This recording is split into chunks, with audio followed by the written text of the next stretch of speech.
The auction hall buzzed with excitement as hundreds of alien traders crowded around the viewing screens. Marcus Chen stood near the back, trying to look invisible. His worn jacket and scuffed boots marked him as small-time a nobody among the wealthy fleet buyers and corporate scrappers. Lot 845, going once, going twice, sold to Quellen Industries for 42,000 credits. The auctioneer's voice boomed through the massive orbital station above Kepler Prime. Marcus watched another salvaged warship disappear from his dreams. 42,000 credits. He had exactly 306 credits to his name. Barely enough to buy a decent escape pod, let alone a ship that could save his failing salvage business. The next vessel appeared on the holographic display. Sleek, modern, barely damaged. The bidding started at 10,000. Marcus didn't even bother raising his hand. Then came Lot 847. The moment it appeared on screen, laughter erupted through the hall. Marcus leaned forward, squinting at the rotating image. It was a disaster. A massive armored cruiser, easily 300 meters long, but twisted and broken like a child's toy. Hull breaches gaped like open wounds. The engines looked melted. Entire sections of the frame bent at impossible angles. "Ladies and gentlemen," the auctioneer said with obvious amusement, "we have here the Indomitable, a human Armstrong-class armored cruiser, approximately 200 years old. As you can see, she's seen better days." More laughter. A reptilian saurian, near the front, made a hissing sound that Marcus recognized as their version of mockery. "We'll start the bidding at 1,000 credits for this fine piece of scrap metal," the auctioneer continued, not even trying to hide his grin. Silence. Nobody moved. 500 credits? More silence. Someone in the crowd made a joke in a language Marcus didn't understand. Everyone nearby laughed. 100 credits. Surely someone wants this for parts? Marcus stared at the image, his heart pounding. Something felt wrong about this. He'd grown up around ships. His grandfather had served in the human fleet during the first contact wars, back when Earth first met alien civilizations. The old man had told him stories about the Armstrong-class cruisers. They built those ships to last, his grandfather had said. Triple redundancy on everything. You could blow half the ship away, and she'd still fly home.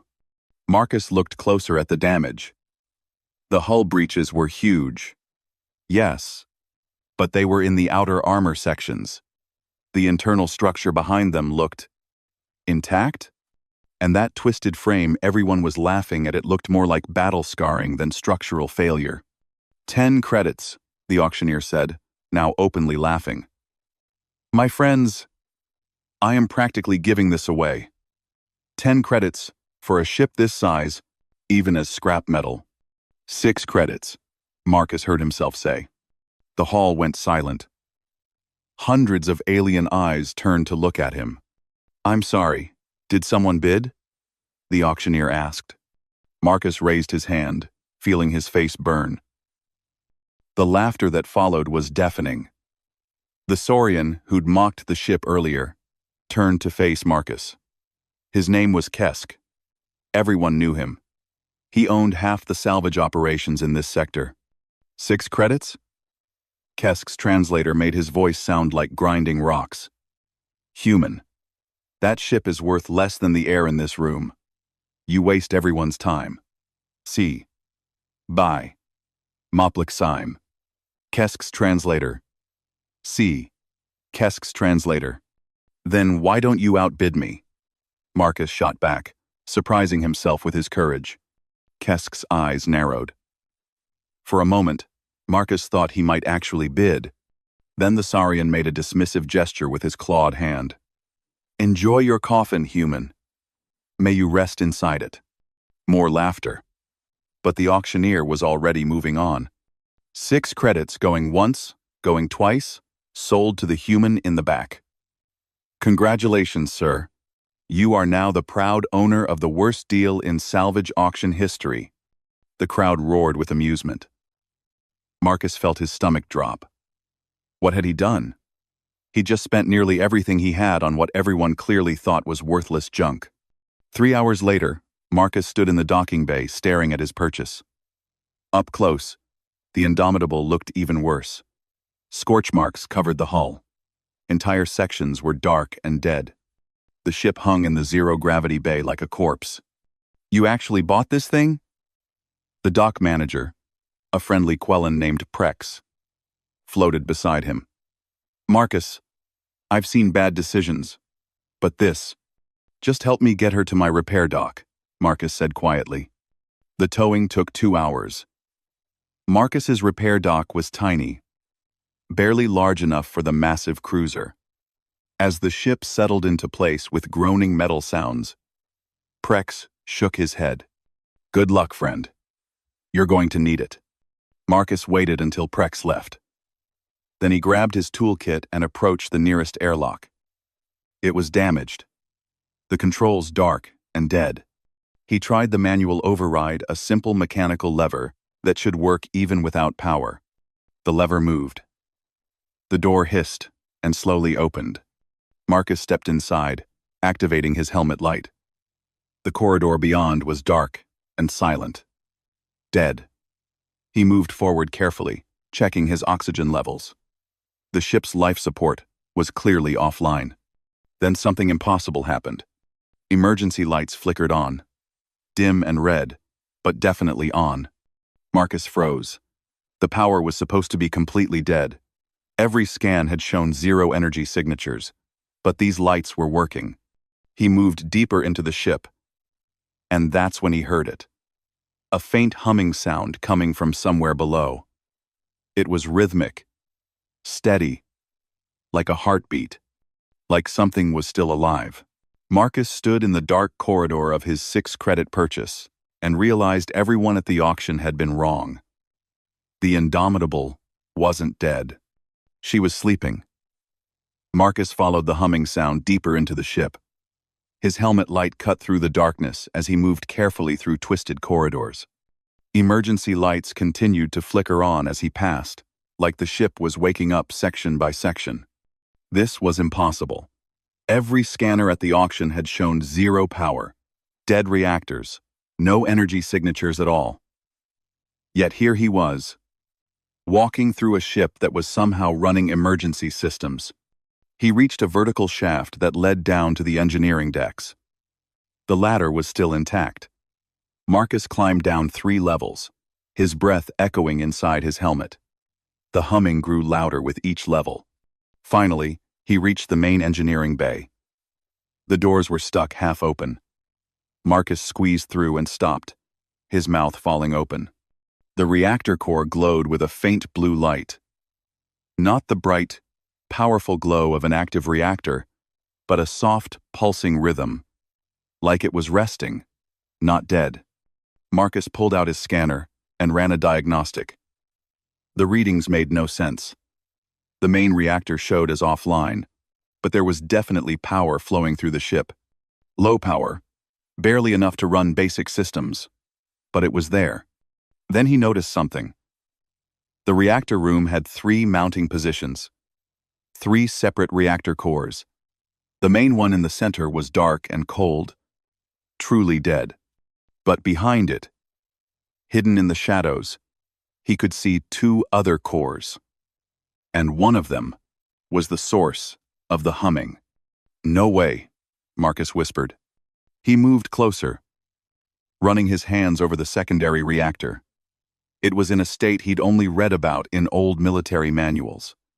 Hibernation mode, a fail-safe protocol from 200 years ago, designed to keep essential systems alive for decades using minimal power. Someone had intentionally put this ship to sleep. Marcus spent the next hour exploring. The more he saw, the less sense it made. The hull breaches that looked catastrophic? They were in non-essential sections, cargo bays, and empty crew quarters. The critical areas like engineering, the bridge, and the computer core were untouched. The twisted metal frame that everyone had mocked? Marcus examined it closely and realized it wasn't damage at all. It was reactive armor deployment, a defensive system that shaped the hull during combat. The ship had been in battle. Yes, but someone had deliberately made it look worse than it was. This wasn't a wreck. This was a ship in hiding. Marcus made his way to the bridge. The main doors were sealed, but he found an emergency access panel. Using his grandfather's old military codes that shouldn't work on a 200-year-old ship, the panel blinked green. The bridge doors slid open. Marcus stepped inside and gasped. While the rest of the ship looked abandoned, the bridge was pristine, dust-covered, but undamaged. The captain's chair sat in the center, facing dark view screens. Control stations ringed the room, all waiting silently. He moved to the main console and found a manual power switch. His hand hesitated over it. Then he flipped it up. Screens flickered to life. Not all of them, but enough. The ship's computer started booting up, running through diagnostics that were 2 centuries old. Marcus watched in amazement as system after system reported status. Then a message appeared on the main screen.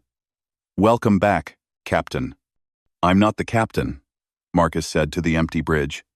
"Correction. Previous captain deceased. New operator detected. Welcome aboard the Indomitable." Marcus sat down in the captain's chair, his mind racing. The ship had a functioning AI. An old one, probably limited, but still operational. "What happened to you?" he asked. The screen flickered. Text scrolled past, showing dates and events from 200 years ago. Then it stopped on a final entry. Mission. Classified. Cargo secured. Ship scuttled to prevent seizure. Crew evacuated. Waiting for retrieval. That never came. Before Marcus could process this, his personal communicator buzzed. It was a message from an unknown source. "Interested in selling that wreck you bought? I'll give you 10,000 credits. Transfer it to Kesk Salvage immediately." Marcus frowned. 10,000? He'd paid 6 credits. That was suspicious. Another message arrived before he could respond. Different sender, same offer.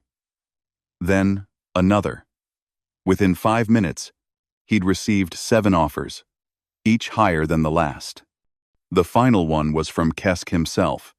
50,000 credits. Final offer. Accept now or face consequences. Marcus's blood ran cold. These people knew something. They'd let him buy the ship for nothing, because they thought it was truly dead. But now, they knew it wasn't. He sent a reply to all of them. Not for sale. His communicator exploded with angry messages, threats, warnings. One message made his skin crawl. That ship has enemies, human. Enemies who've waited 200 years. Sell it or join it at the bottom of a star. Marcus turned back to the ship's computer. Show me what's in the cargo holds. Cargo holds 1 and 2. Empty. Cargo hold 3. Classified. Restricted access. What's in cargo hold 3? Classified materials. Unauthorized access will result in immediate lockdown and distress signal. A distress signal to who? United Earth Military Command. Marcus laughed bitterly. That government doesn't exist anymore. It hasn't existed for 150 years. Lun. Out. Understood. Protocol remains active. Whatever was in that cargo hold, people were willing to threaten him for it. People who'd been watching this ship for 2 centuries, waiting for someone to claim it. Marcus made a decision. He activated the ship's communication systems and sent a message to Prex at the docking authority. I need you to register the Indomitable under my name immediately. Full ownership transfer, and I need security on my dock. Marcus, what's going on? Prex responded. I'll explain later. Just do it, please. As he waited for confirmation, Marcus stared at the sealed door to cargo hold 3. His grandfather had always told him that the Armstrong-class cruisers were special, that they'd been built for more than just fighting. They were designed to protect something important, the old man had said. Something worth dying for. Marcus stood up and headed for the cargo hold. Whatever was down there, whatever had kept this ship hidden for 200 years, he was going to find it. His communicator buzzed one more time. This message was different. Just 2 words. Stop looking. Marcus smiled grimly and kept walking. He'd spent 6 credits on this mystery. He was going to see it through. Behind him, the ship's computer hummed softly. More systems were coming online. The Indomitable was waking up. And somewhere in the station, people who'd kept her secrets were starting to panic. The game had changed. Marcus just hoped he'd live long enough to understand the rules. Marcus stood before the sealed door of cargo, hold 3. The corridor was dark, except for his helmet light and the faint emergency glow from overhead panels. His hands trembled as he entered his grandfather's old military override codes into the access panel. The panel blinked red. Access denied. He tried again, using a different code sequence his grandfather had made him memorize as a child. Just in case, the old man had said. You never know when old keys might open new doors. This time, the panel turned yellow, then green. The massive door hissed and began to slide open. Cold air rushed out, making Marcus step back. The temperature inside the hold was near freezing. As his eyes adjusted, he saw why. Stasis pods. 12 of them, arranged in 2 rows. Each pod glowed with a soft blue light, indicating active preservation systems. But these weren't medical stasis pods for people. They were much smaller. Data storage units. Marcus approached the nearest pod and wiped frost from its viewing window. Inside, he saw a crystalline matrix, a sophisticated data core unlike anything used in modern ships. The label on the pod read, CM07, DR, Sarah Kim, Chief Engineer, Project Prometheus. His heart pounded. He moved to the next pod. CM03, Commander James Wright, Tactical Operations. Then another. CM09, Daughter Alina Vasquez, Advanced Physics, Consciousness Matrices. He'd heard rumors about them in history classes. During the First Contact Wars, human military scientists had experimented with copying human minds into AI cores. The idea was to preserve the knowledge and strategic thinking of their best people. But the project had been shut down, deemed too dangerous and ethically wrong. These matrices were supposed to have been destroyed 200 years ago. Marcus pulled out his scanner and ran a diagnostic on the stasis pods. All 12 were functioning perfectly, powered by the ship's hibernating reactor. The minds inside, or copies of minds, were preserved in perfect condition, waiting to be activated. A noise from the corridor made him spin around. Footsteps. Multiple sets. Coming fast. Security breach on Dock 7, a voice crackled over the station's intercom. All personnel evacuate immediately. Marcus's blood went cold. They were coming for the ship. He ran back toward the bridge, sealing the cargo hold door behind him. As he reached the command center, the ship's computer displayed a warning.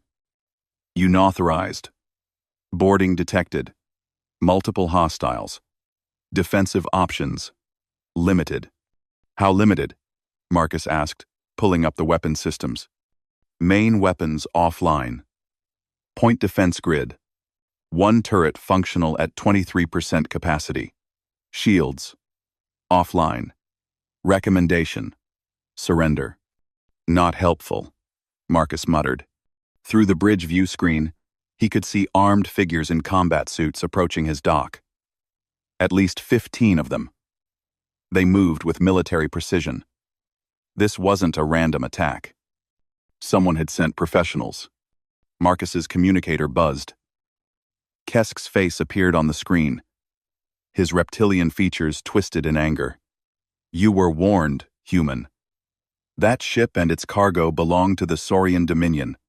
We've been searching for it for 200 years. Step aside or die with it. The Dominion? Marcus's mind raced. You lost the first contact wars. You think stealing this ship will change that? Kesk's eyes narrowed. We didn't lose because of human weapons. We lost because humans adapted faster. They thought differently. Those consciousness matrices contain the minds of your best strategists and scientists. If we destroy them, we remove your advantage. If we study them, we learn your secrets. The communication cut off. Marcus stared at the approaching soldiers. 15 armed professionals against him and a barely functional ship. He was dead. The ship would be destroyed. 200 years of hiding for nothing. Then an idea struck him. A crazy, desperate idea. He ran to the engineering console and brought up the station's systems.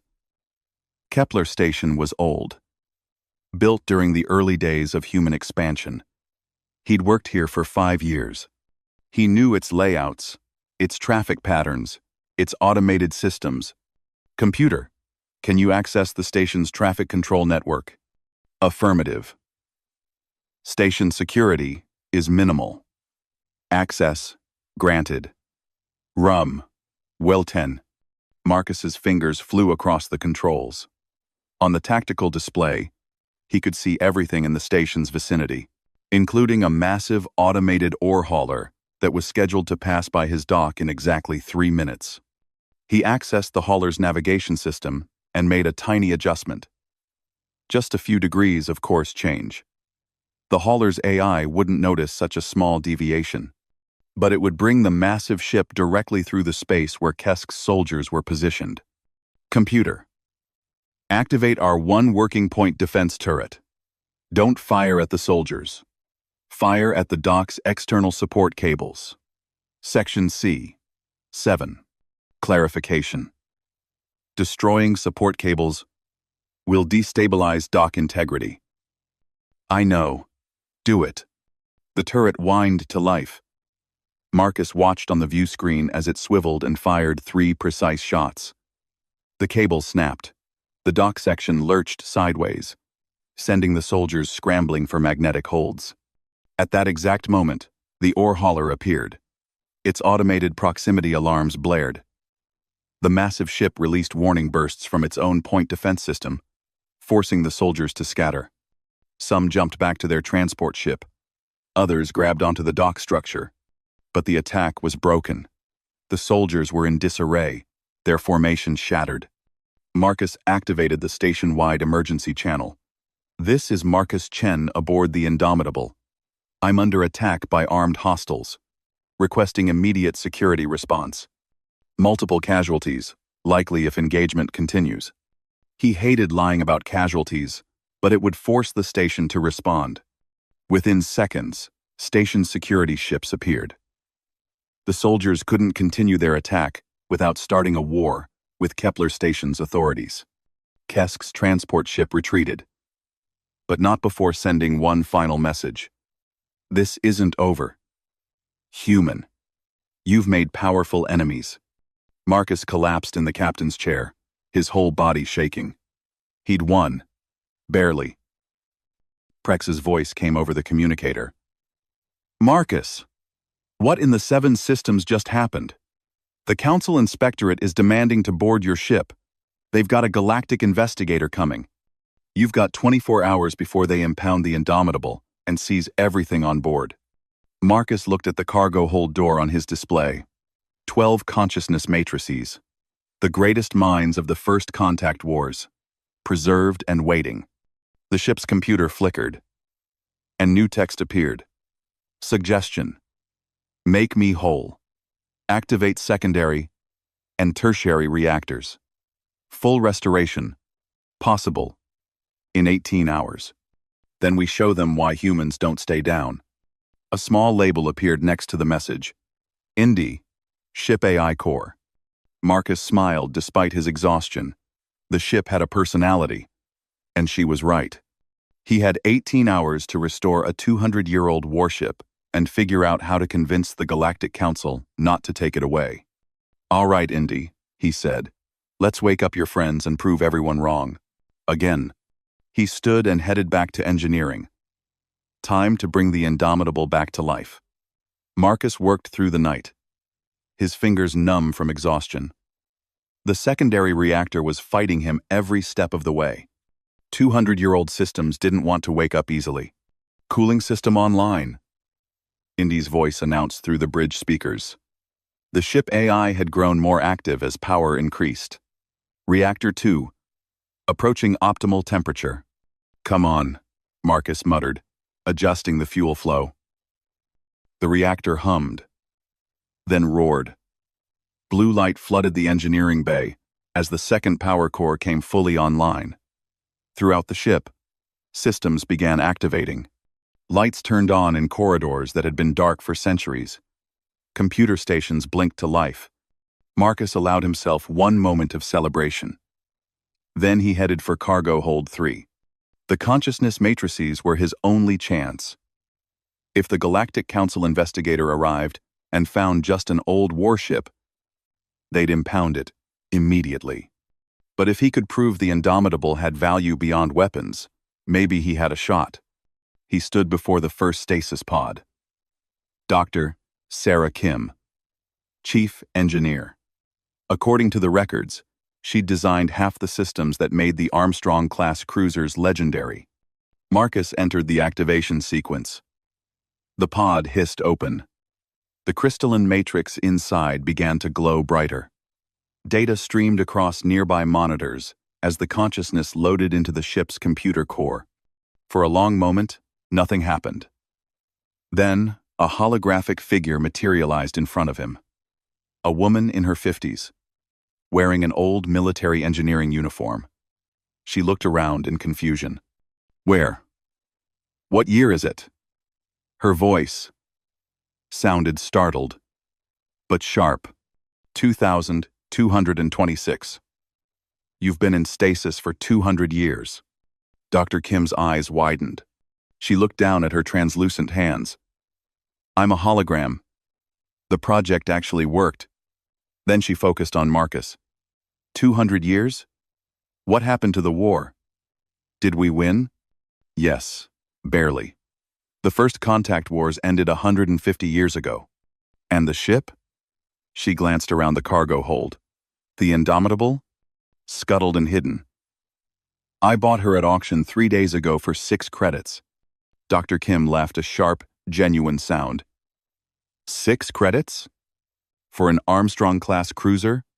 She shook her head. Either you're the luckiest salvager alive, or the dumbest. Which is it? Still figuring that out, Marcus admitted. Right now, I need help. The Galactic Council wants to impound the ship in, he checked his chronometer, 17 hours. And there are people who want to destroy you and the other matrices. Dr. Kim's expression hardened. The Saurians? How did you know? Because they're the ones who made us go into hiding 200 years ago. They knew these matrices existed. They knew we'd give humanity an edge they couldn't match. She moved to a console and began typing commands with practiced ease. Show me the ship's current status. Marcus pulled up the diagnostics. Dr. Kim studied them, her holographic eyes scanning faster than seemed human. Then, she smiled. You got the second reactor online. Not bad for someone working alone. She cracked her knuckles. All right, kid. If we're going to save this ship, we need full power. Let's wake up, Reactor 3. Working together, they moved through the ship with incredible speed. Dr. Kim knew every system, every shortcut, every backup protocol. What would have taken Marcus days took them mere hours. The third reactor came online just as dawn broke over Kepler Station. Power surged through the Indomitable, like blood returning to a sleeping body. The transformation was beautiful. The smart matter armor technology Marcus had only read about began to activate. The metal flowed like liquid. sealing hull breaches from the inside out. Damaged sections reformed themselves, the molecular structure rewriting its own blueprint. Incredible, Marcus whispered, watching through a viewing port as the ship healed itself. That's nothing, Dr. Kim said. Watch this. She activated the ship's external sensors. Dead monitoring systems flickered to life. Navigation computers booted up. Shield generators that had been cold for 2 centuries began their startup sequences. But Dr. Kim kept the weapons offline. We're not reaming this ship, she said firmly. That's not what we're about. By hour 15, the Indomitable had transformed. From the outside, she looked like a pristine warship, fresh from the shipyards. Inside, her systems hummed with power and purpose. Then the alarms sounded. The council investigator had arrived early. Marcus and Dr. Kim rushed to the bridge. On the view screen, they saw a sleek diplomatic vessel approaching. Behind it, staying just out of weapons range, was Kesk's ship. The Saurian had returned with reinforcements. "Attention vessel Indomitable," a crisp voice announced. "This is Investigator Chkt of the Vrin Council Authority. You are ordered to power down all systems and prepare for immediate boarding and inspection." Marcus's hands gripped the captain's chair. "What do we do?" Dr. Kim studied the tactical display. "The Investigator is Vrin. They're known for being fair, but rigid. They follow rules, absolutely." She paused. "And Kesk is broadcasting a legal claim. He's saying the Indomitable was originally Saurian property, captured during the war. That would make your purchase void." "That's a lie." "Of course it is. But proving it would take years in council courts. Meanwhile, Kesk gets the ship, destroys the matrices, and erases this piece of human history." Marcus felt panic rising. They'd come so far. The ship was alive again, magnificent, powerful, but none of it mattered if the council took it away. "There has to be something we can do," he said desperately. Dr. Kim was quiet for a moment. Then she smiled a dangerous, calculating smile that Marcus recognized. It was the same expression he saw in the mirror when he got a crazy idea. "Tell me," she said, "how many people are on Kepler Station right now?" "Maybe 50,000. "Why?" "Because humans don't win by overpowering our opponents. We win by changing the game entirely." She pulled up communication systems. "I need you to trust me. And I need you to send an open invitation to everyone in this system. Every ship, every station, every curious soul within broadcast range." "An invitation to what?" Dr. Kim's smile widened. "To the galaxy's first free educational symposium, taught by 200-year-old human consciousness matrices aboard a legendary warship. Topic: How to solve impossible problems the human way." Marcus stared at her. "You want to turn this into a classroom?" "No," Dr. Kim corrected. "I want to turn this into a demonstration. Kesk thinks he can threaten us with guns. The council thinks they can intimidate us with rules. Let's show them what happens when you try to stop humans from sharing knowledge." Marcus looked at the approaching ships, at Kesk's reinforcements, at the Investigator, who could end everything with one order. Then he looked at Dr. Kim's confident expression and made his choice. "Indy," he said, "prepare to broadcast on all frequencies. Looks like we're having company." The broadcast went out across every communication channel in the system. Marcus watched nervously as his message spread like wildfire through Kepler Station and beyond. "Free engineering symposium aboard the Indomitable. All species welcome.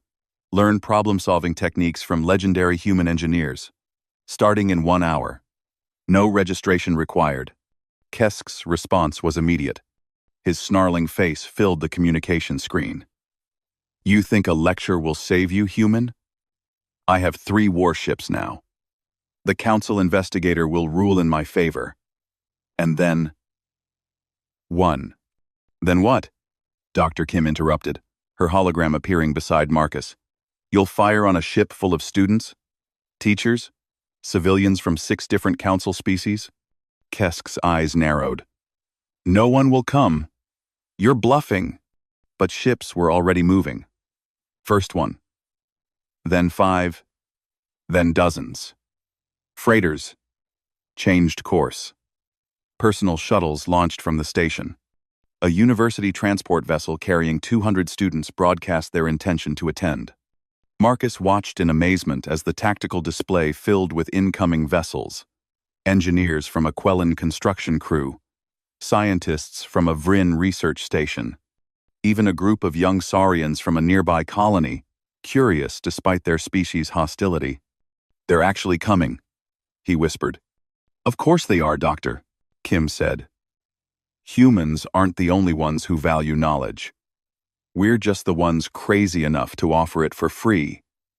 In the middle of a standoff. Spectre. R. Within 30 minutes, over 300 beings had gathered around the Indomitable. Some docked directly. Others held position in nearby space. All were broadcasting their intention to attend the symposium. Kesk couldn't fire. Any attack would kill civilians from multiple council species.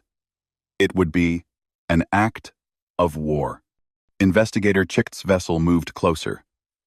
The insectoid, Vryn's face, appeared on screen, her compound eyes reflecting confusion and curiosity in equal measure. "This is highly irregular," she said.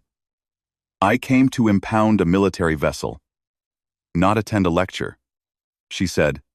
"Then just observe," Marcus suggested. "See what we're offering before you make your decision." Chikt's antennae twitched a sign of consideration. "I will observe. But understand, human, if this is a trick—" "It's not a trick," Dr. Kim interrupted. The first session began in the Indomitable's largest cargo bay, hastily converted into an auditorium. 300 beings, from a dozen species, crowded inside and watched via holographic feeds from their ships. Dr. Kim stood at the front, her holographic form projected large enough for everyone to see. Marcus had activated 2 more consciousness matrices, Commander Wright and Dr. Vasquez, who flanked her. "Welcome, Doctor," Kim began. "Today we're going to discuss human problem-solving methodology. And we're going to use a real-world example, the situation happening right now." She displayed the current tactical situation on screens around the room. The Indomitable surrounded by civilian vessels. Kesk's warships unable to fire. The council investigator watching. 24 hours ago, Marcus Chen faced an impossible problem. He had a valuable ship that people wanted to steal or destroy. He had limited resources, no weapons, and powerful enemies. Traditional thinking says he should surrender or fight, but humans don't think traditionally. Commander Wright stepped forward. Humans look for the third option, the solution nobody expects. In this case, Marcus weaponized curiosity. He made violence diplomatically impossible. Dr. Vasquez added, "Not through force, but through invitation. By offering something valuable knowledge, he changed the entire equation." A young Saurian engineer in the audience raised her hand. "But how do you learn to think this way? My people have tried to adopt human methods, but we struggle. Our colony faces resource shortages. We've tried Saurian hierarchical planning, Vryn computational optimization, even Quellan consensus models. Nothing works." Dr. Kim smiled. "That's because you're trying to use tools designed for different problems. Human adaptive thinking isn't about having the right answer. It's about finding the right question." For the next hour, they broke down the colony's resource problem. The audience watched as the human consciousness matrices demonstrated their approach. They questioned assumptions.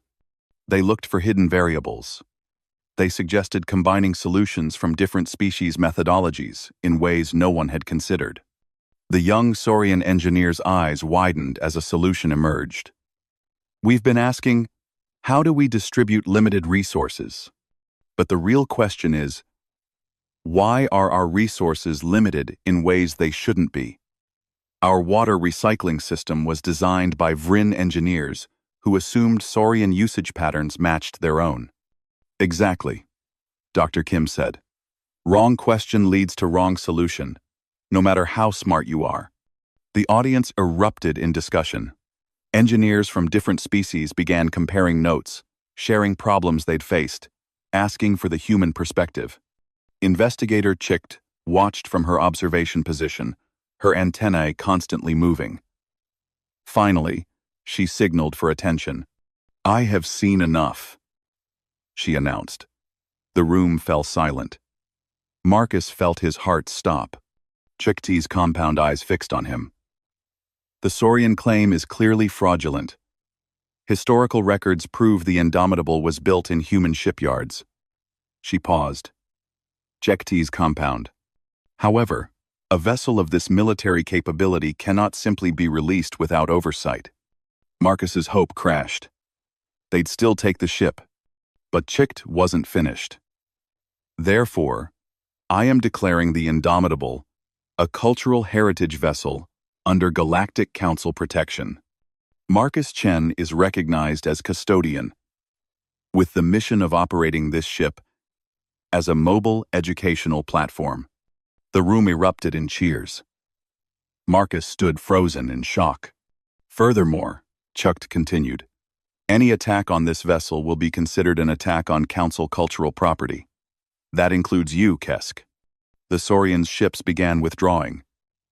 Kesk's final transmission was filled with barely controlled rage. But he was beaten. The Council's protection meant he couldn't touch the Indomitable without facing the entire Galactic Coalition. As the diplomatic vessel departed, Chicht sent one final private message to Marcus. I studied human history in academy. Your species has always excelled at finding unexpected solutions. Today, you proved that tradition continues. Don't waste this opportunity. 3 weeks later, the Indomitable prepared for departure. Marcus stood on the bridge, now crewed by volunteers from 8 different species. All of them wanted to learn, to travel, to see the galaxy through human eyes. Dr. Kim's hologram appeared beside him. Our first stop is the Saurian colony, the one with resource problems. They actually requested our help? Marcus asked, surprised. That young engineer convinced her administrator. Turns out even Saurians can learn to ask better questions. Dr. Kim smiled. Your grandfather would be proud. You didn't just save this ship. You gave her back her purpose. Marcus looked out at the stars. Behind the Indomitable, a small fleet had formed ships, carrying students, researchers, and beings simply curious about human thinking. Ready for departure, Indy announced. Course plotted. All systems optimal. Take us out, Marcus commanded.